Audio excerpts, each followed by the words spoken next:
আজি অসম বিধানসভাৰ মজিয়াত মৰিয়নি বিধানসভা সমষ্টিৰ MLA ৰূপজ্যোতি কুৰ্মী ডাঙৰীয়াৰ যিটো অভব্য আচৰণ, যিটো অশালীন ব্যৱহাৰ, তাক আমি পোনছাটেই ধিক্কাৰ দিছো, নিন্দা কৰিছো। আৰু এগৰাকী জনপ্ৰতিনিধি এই ধৰণৰ আচৰণ সমগ্ৰ অসমৰ ৰাইজে আজি প্ৰত্যক্ষ কৰিলে। আৰু যিটো কথা তেখেতে উপস্থাপন কৰিছে, যি ধৰণৰ তেখেতে আচৰণ, যি ধৰণৰ তেওঁৰ মানে ভেংগুচালি বা যি ধৰণৰ মন্তব্য প্ৰকাশ কৰিছে, কেতিয়াও কাৰো কাৰণে গ্ৰহণযোগ্য হ'ব নোৱাৰে। বিধানসভাখন হ'ল অসমৰ জনতাৰ কাৰণে, অসমৰ মানুহৰ কাৰণে বিধান তৈয়াৰ কৰা এটা পবিত্ৰ অনুষ্ঠান। আমি জনপ্ৰতিনিধিসকলক জনগণৰ কাৰণে আইন তৈয়াৰ কৰিবৰ কাৰণে আমি ভোটেৰে নিৰ্বাচিত কৰি পঠাইছো।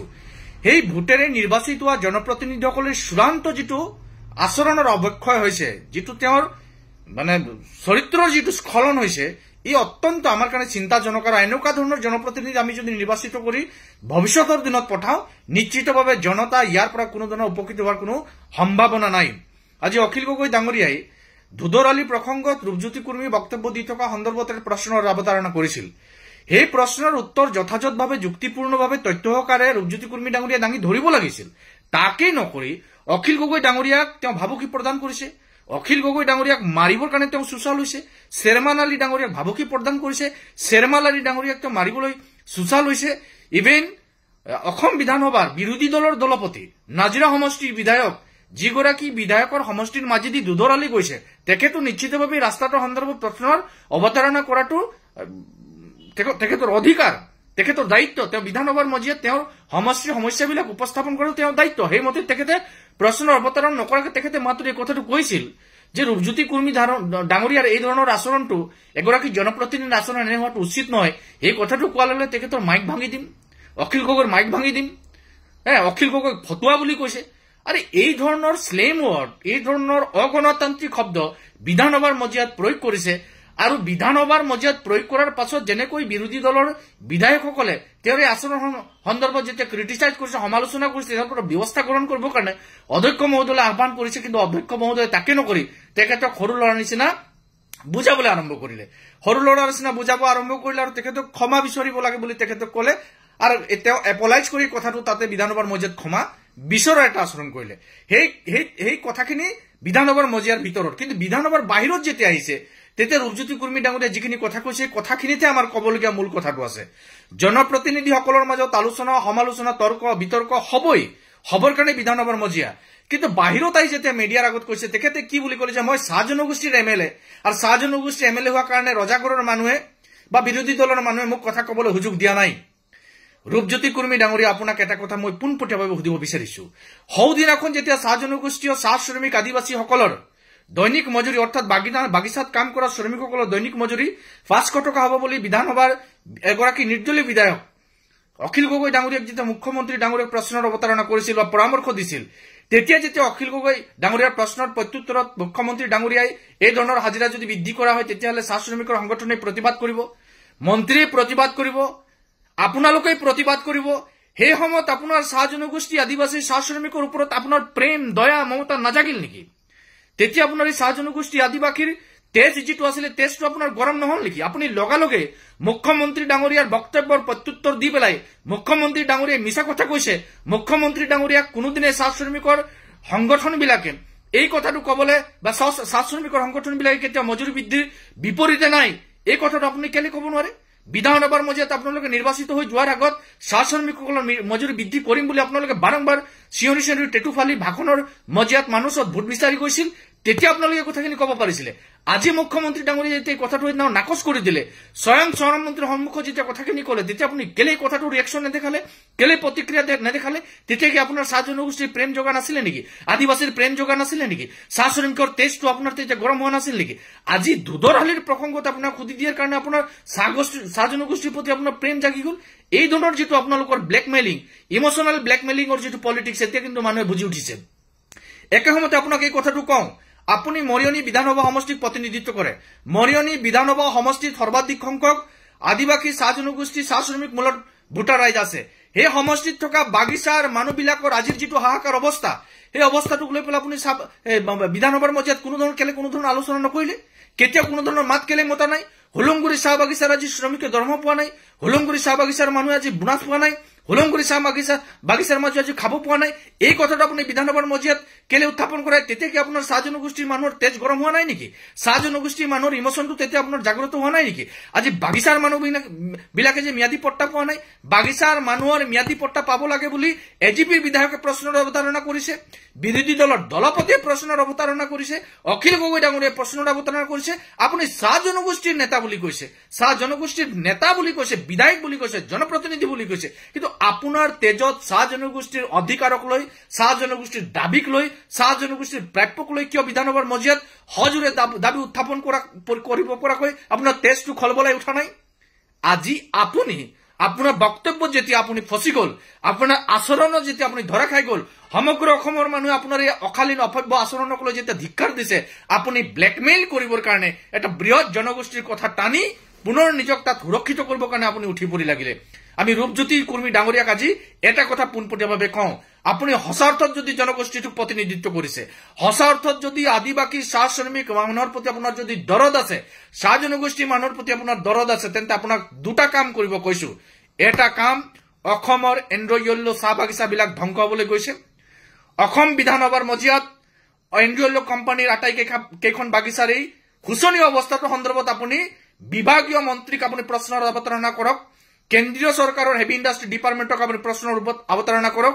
এই বাগিচাবিলাকৰ অৱস্থাটো ভাল হ'বৰ কাৰণে আপুনি পৰামৰ্শ দিয়ক, কাৰ্য ব্যৱস্থা গ্ৰহণ কৰক। একে সময়তে চৰাইদেউ জিলাৰ চৰাইদেউ চাহ বাগিচা, চৰাইদেউ পৰ্বত চাহ বাগিচাৰ মানুহখিনি খাবলৈ পিবলৈ নাই। আজি 3টা বছৰ ধৰি বাগিচাখন বন্ধ হৈ আছে। এই বিষয়টো আপুনি প্ৰশ্ন অৱতাৰণা কৰক। দুলিয়াজানৰ ত্ৰিবেণী চাহ বাগিচাখন টুকুৰা টুকুৰাকৈ কথাকৈ ৰাজু টুডি নামৰ এজন মাটিৰ দালালে ভূ মাফিয়াই সম্পূৰ্ণ বেআইনীভাৱে বিক্ৰী কৰি আছে। আপুনিও জানে, আপোনাৰ চৰকাৰো জানে, আপোনাৰ দলেও জানে, সমগ্ৰ প্ৰশাসন ব্যৱস্থাই জানে। এই বিষয়টো আপোনালোকে আলোচনা কৰক। তাত থকা 50-60টাতকৈ পাৰ্মানেণ্ট শ্ৰমিকৰ ভৱিষ্যত জীৱন আৰু জীৱিকা কি হ'ব তাক লৈ আপোনালোকে চিৰিয়াছ নহয়। চৰাইদেউ বাগানৰ 2-3 হাজাৰ বাগানৰ শ্ৰমিকৰ জীৱন আৰু জীৱিকাৰ ভৱিষ্যত কি হ'ব তাক লৈ আপোনালোকে চিৰিয়াছ নহয়। ৰাজগড় বাগান, টিংকং বাগান, ডিচাম বাগান, হুলুংগুৰি বাগান, বাসমতীয়া বাগান, খুৱাং বাগান, বামুণবাৰী, হিঙিৰিজান, মুৰফুলিনি বাগানৰ মানুহৰ ভৱিষ্যতক লৈ কি হ'ব তাক লৈ আপোনালোকে চিৰিয়াছ নহয়। কেৱল নিজৰ ৰাজনৈতিক মুনাফা আদায় কৰিবৰ কাৰণে আপুনি 2021 চনত কংগ্ৰেছ দলৰ পৰা নিৰ্বাচিত হোৱাৰ পাছত একমাত্ৰ বিজেপিয়ে যাতে আপোনাক গ্ৰেপ্তাৰ কৰিব নোৱাৰে, বিজেপিৰ কাৰণে আপুনি যাতে কালি জেলত সোমাব নোৱাৰে, চৰকাৰে আপোনাক গ্ৰেপ্তাৰ কৰি তাৰ কাৰণে আপুনি জাপ মাৰি বিজেপিত গ'ল। আপোনাৰ এগেইনষ্টত মৰিয়নেৰ এগৰাকী বিজেপি দলৰ টিকেট দাবীদাৰে ইয়াৰ আগতে আপোনাক এফআইআৰ দি থৈছে। আপোনাৰ মানে বিধায়ক পুঁজি, অন্যান্য পুঁজিৰ ওপৰত এনকুৱাৰী চলাই আছিলে। আপুনি তাৰ পৰা বাচিবৰ কাৰণে কেলে গুচি গ'ল বিজেপি দললৈ? অন্তত এই কথাখিনি আপুনি অনুভৱ কৰক। জনগোষ্ঠীটোৰ আৱেগক লৈ, জনগোষ্ঠীটোৰ নামত আপোনালোকে বহুত ৰাজনীতি কৰিলে, কিন্তু জনগোষ্ঠীটোৰ কথা বতৰাবিলাক লৈ কোনোদিন বিধানসভাৰ মজিয়াত কিছু চিৰিয়াছ নহয়। আদিবাসী চাহ শ্ৰমিক মানুহখিনি শিডিউল ট্ৰাইব, শিডিউল কাষ্টৰ যে ষ্টেটাছটো পাব লাগে, এই কথাটোক আপোনালোক কোনোদিনে চিৰিয়াছ নহয়। আপোনালোকে কেৱল যেতিয়া আপোনালোকে কিবা এটা বিষয় চিৰিয়াছলি বিধানসভাৰ মজিয়াত আলোচনা কৰিবৰ তাক কেনেকৈ তৰল কৰিব পাৰে, তাক কেনেকৈ গৌণ কৰিব পাৰে, তাৰ কাৰণে আপোনালোকে অন্যান্য বিষয় ওলাই অনাহক আপোনালোকে অৰাজক, অনাহক আপোনালোকে বিতৰ্কৰ সৃষ্টি কৰি এই ধৰণৰ কথাবিলাক কয়। আপুনি গোটেই বিতৰ্কখিনি কৰাৰ পাছত আমিনুল ইছলাম ডাঙৰীয়াক আপুনি দুটামান কথা কৈছে, এইখিনি আমাৰ দৃষ্টিগোচৰ হৈছে। আপুনি এই কথাখিনি এগৰাকী জনপ্ৰতিনিধি হিচাপে ক'ব না, আপোনাৰ ন্যূনতম সেই জ্ঞান কণ থাকিব লাগে। আপুনি কৈছে আপুনিতো জেল যোৱা মানুহ, আপুনি জেল কোন মানুহে যায়? যিবিলাক মানুহে আপোচ নকৰে। জেল কোনবিলাক মানুহে যায়? যিবিলাক মানুহে চৰকাৰৰ কনস্পিৰেচি, চৰকাৰৰ অনীতি দুৰ্নীতিৰ বিৰুদ্ধে যেতিয়া সোচ্চাৰ হয়, মাত মাতে, জনতাৰ ফলত যিখিনি মানুহ থাকে এই মানুহখিনি জেল যায়, তেওঁলোকক ৰাজনৈতিকভাৱে ষড়যন্ত্ৰ কৰি পেলাই তেওঁলোকক জেল হাজতলৈ প্ৰেৰণ কৰে। আপোনালোকে জেল যোৱাটো আপুনি ভাবিছে চুৰ ডকাইতে অকল জেল যায় নেকি? জেল দেখক স্বাধীনতাৰ সোৱাদ দিয়া আজি আপোনালোকে কোৱাৰ যে সুযোগ পাইছে, বাক স্বাধীনতা পাইছে, সংবিধান বনালে, দেশখন ব্ৰিটিছৰ পৰা আজাদী কৰিলে, আজাদ কৰা স্বাধীনতা দেওয়া স্বাধীনতা হেনানীবিলাক জেল গৈছিল। চাপলুচি কৰা, দগাবাজ, বিশ্বাসঘাতক, দেশৰ ৰাইজৰ পইচা আত্মসাত কৰা মানুহে কিন্তু জেল নাযায়। তেওঁলোক সদায় শাসকীয় দল, শাসকীয় মন্ত্ৰী বিধায়কৰ লগত মিতিৰালি কৰি নিজৰ ৰাজনৈতিক ভৱিষ্যত, নিজৰ ব্যক্তিগত সুখ স্বাচ্ছন্দ্যক কেনেকৈ বচাব পাৰি তাৰ কাৰণে তেওঁলোকে নিজৰ ইছ্যুক লৈ, দাবীক লৈ পেলাই তেওঁলোকে সদায় কম্প্ৰমাইজ কৰি আহিছে। কম্প্ৰমাইজ কৰা মানুহ জেলত নাযায়। স্বাধীনতা আন্দোলনত যিবিলাক মানুহ কম্প্ৰমাইজ কৰিলে তেওঁলোক ঘৰত আছিল, তেওঁলোক ব্ৰিটিছৰ এজেণ্ট আছিল, তেওঁলোকে ব্ৰিটিছৰ হৈ পেলাই উকালতি কৰিছিল।